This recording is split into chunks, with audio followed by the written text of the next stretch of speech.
takbo kang senador, magaling ka pala. Hindi po lahat ng magaling ay nananalo. Eh kung pagalingan lang yung senador, di top 1 ako. Hindi naman po pagalingan yung senador eh. Para ka manalo, kailangan sikat ka. Ay, alam nyo mga banat nyo ganyan, pikuntalo kayo kasi hindi nyo kaya sagutin yung argumento namin. Ay, alam nyo kung anong ginagawa nyo? Sinishame nyo kung yung mga matatalino. May tawag dyan eh, di ba? Anong tawag dyan? Yung magaling ka pala, bakit hindi ikaw? Magaling ka pala po siya. Minamasama nyo yung pagiging magaling ng mga tao, magagaling na nga eh. Minasamaan nyo pa. O yan po eh, no?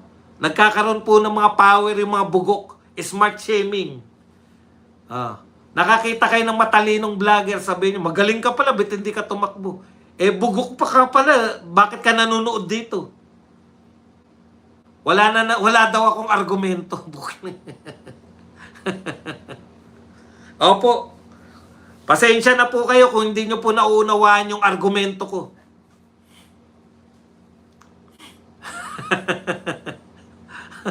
Kanina pa ako nagsasalita ng mga argumento, wala daw akong argumento. Pasensya ka na, hindi mo naiintindihan yung smart shaming. Ganun talaga. Papaliwanag ko po sa iyo ano ang smart shaming? Makakita kayo ng matalino, makakita kayo ng magandang argumento dahil wala kayong pang-rebat. Ang gagawin nila, matalino ka pala, ba't hindi ka tumakbong senador? Yun po ang tawag doon, smart shaming. At least natuto ka.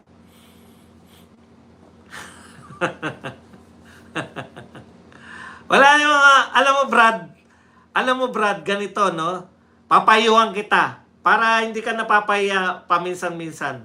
Sans AR, papayuhan kita, pag konti lang po ang laman sa pagitan ng dalawang tenga mo, ganito gagawin mo.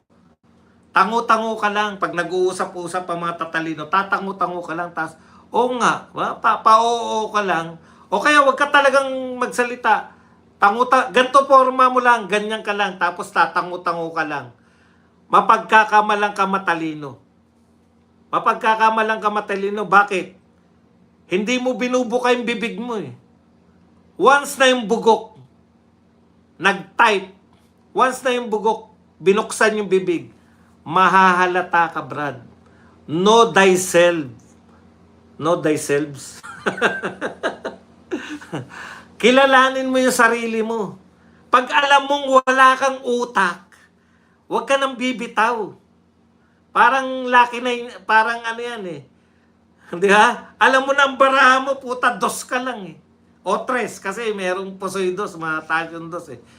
Alam mong 3 ka lang eh. Magyayabang ka pa ba? Tahimik ka lang, mamblap ka na lang. Nakakablap yung pagiging tahimik. Pero type ka ng type, wala namang katuturan yung tinatype mo. Nalalantad tuloy na bugok ka.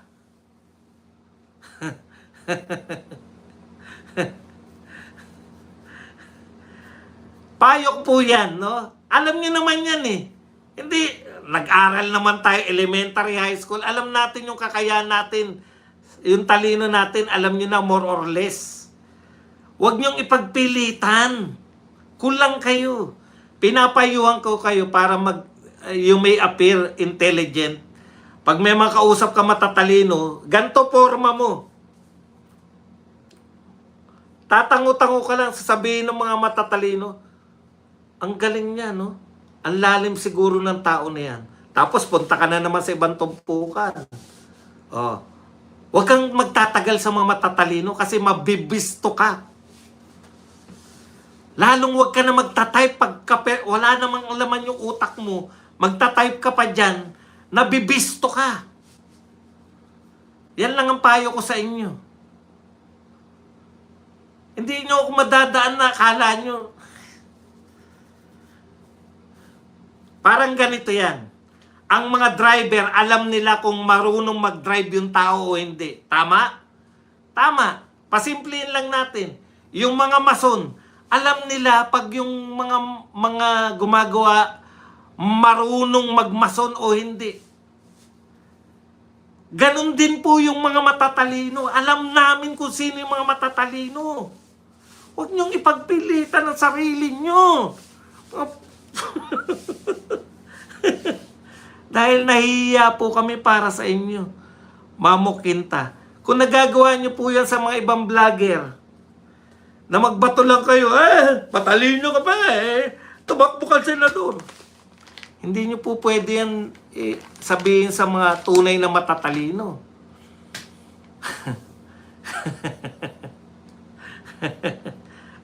Meron ka natutunan.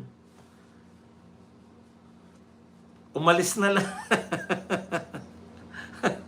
Pwede naman po, hindi naman tayo magkakapantay, di ba? Pwede naman po, kinig-kinig ka lang. Dito po sa YouTube, naniniwala po ako sa inyo. Nung una, talagang ganon. Pero, alam nyo po, pag nakikinig po kayo sa mga matatalinong vlogger, para kayo, ganyan lang po sa universidad eh. Kung hindi man kayo nakapagkuleyo, nakikinig lang po ng lecture ng matatalinong profesor. Natututo na po, gumagaling na po. Kasi naa-adapt ninyo paano mag-isip yung magagaling na profesor. Kaya ang payo ko po sa inyo, kung hindi po kayo ganong mamili po kayo ng vlogger na sa tingin ninyo may matututunan kayo. Huwag na yung mga vlogger na, putya na clickbait, maraming clickbait, di ba? Na-clickbait na kayo minsan. Tandaan nyo na yung vlogger na yun. Huwag na kayong papasok uli doon kasi binubobo kayo eh.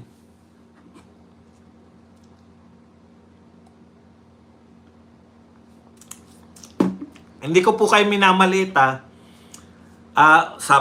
baka sabihin nyo, grabe naman to si Badong, nasaktan ako. Iba yung pinatatamaan pero sa akin tumalbog. Hindi po. Ako po marami po, kaya ako naniniwala ako mas maraming matatalino sa akin eh. Matututo po kayo kung sa mas matalino sa inyo kayo nakikinig. Yan lang po. Kasi panahon na ngayon para iangat naman natin yung sarili natin. Ang tagal-tagal na nakikipagbardagulan, ganun lang ang mga argumento. Matalino ka pala eh, di tumakbo ka. Puki ng Pingli, Pagli, thank you very much sa paapoy.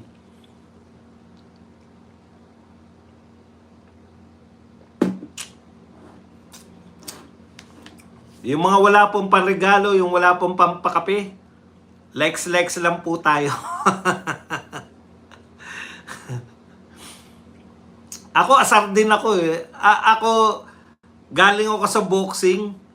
Talagang panay clickbait dun. Kaya ako ako ron eh. Thank you very much ulit dito sa Mamo Kintaro. Ayan, nag-heart me.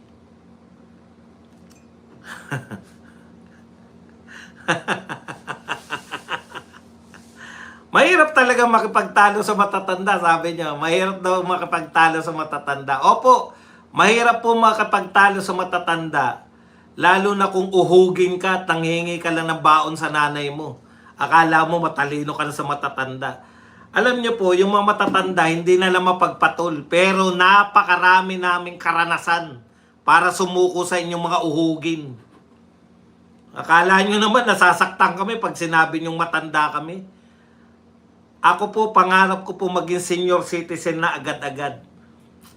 Imagine, may 20% kang porsyento. Ang dami mong perks. May libre kang pasini.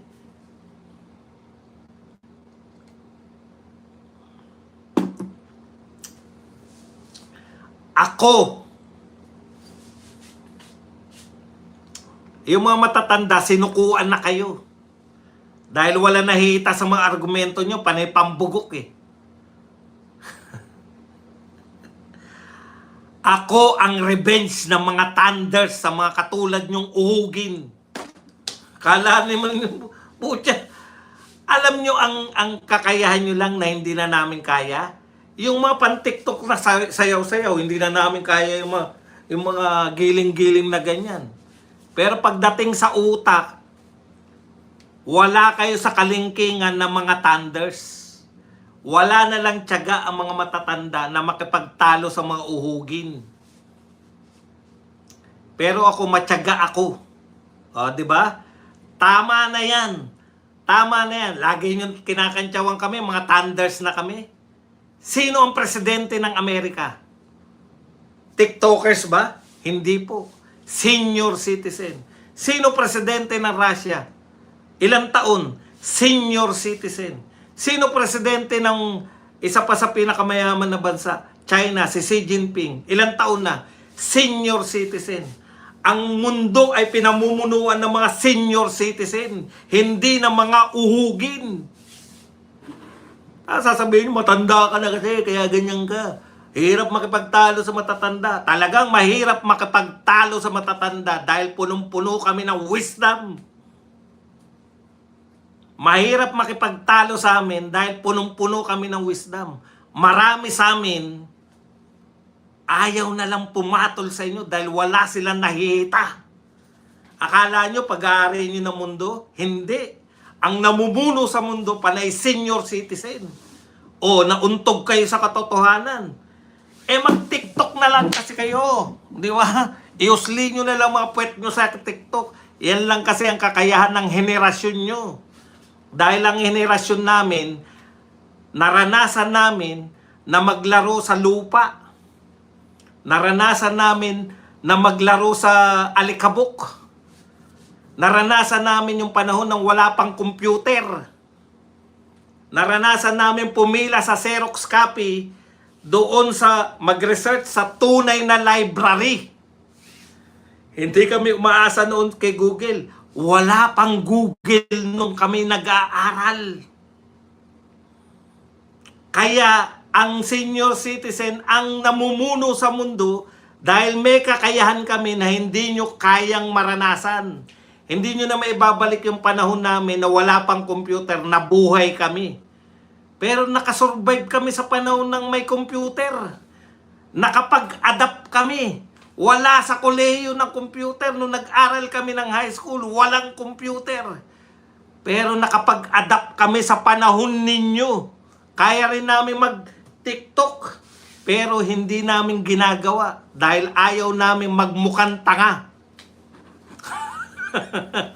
Ang sakit, di ba? Ang sakit na merong idinideklara ko ang aking sarili. Ako ang the revenge of the thunders para lipulin ng mga uhugin sa mundo. Pero bumibilib din tayo sa mga uhugin na Leviste. Bumibilib rin tayo sa mga uhugin na Barsaga. Di ba? Kaya kayong mga thunders, mangalap kayo ng ating mga kasapi. Panahon na para ipamukha sa mga uhugin na hindi kanila. Hindi kaya nating sakupin ang mundo ng social media. Durugin ang mga uhugin. Pag malaki natin, kinukutya tayo dati dahil sa ating pagiging matanda. Pag malaki natin, tama na yung, alam nyo, pinalalaki lang namin ulo nyo dahil tamad kaming magtrabaho na di ba? Gusto na namin na, hindi nyo ba napupula? Una lagi yung mga thunders sa mga una lagi yung mga thunders sa mga pila. Sino sa tingin nyo nag-isip niyan? Mga mambabatas na thunders. Waisan natin yung mga bata.